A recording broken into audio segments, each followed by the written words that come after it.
நம்ம நாட்டிலே வந்து காத்தால எந்திரிச்சோடனே பொண்ணுங்க வந்து வாசக்கதவுல வந்து கோலம் போடுவாங்க, ரங்கோலின்னு சொல்லுவோம்.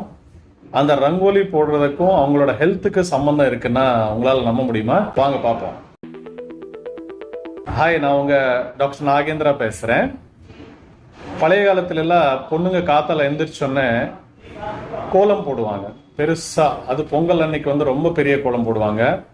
உக்காந்துட்டு அழகா கலர் கலரா கோலம் போட்டுட்டே இருப்பாங்க. பட் இது வந்து யோகாசனாலி வந்து ஒரு வகையான ஆசனம், மாலாசனம் இல்ல மலாசனம்னு சொல்லுவாங்க. ரெண்டு காலு விரிச்சு அவங்க வந்து அழகா உட்காந்துட்டு காலு பெண்ட் பண்ணிட்டு கோலம் போடும்போது அவங்க பெல்விக் மசில்ஸ் அப்புறம் தொடை எலும்பு நல்லா விரியுது. இந்த பிராக்டிஸ்னால அவங்களுக்கு வந்து பிரெக்னன்சியும் மென்சஸ் கரெக்டா வந்துட்டு இருந்தது. அதனால பழைய காலத்துல எல்லாம் டெலிவரிஸ் வந்து வீட்ல நார்மலா பண்ணிட்டு இருந்தாங்க.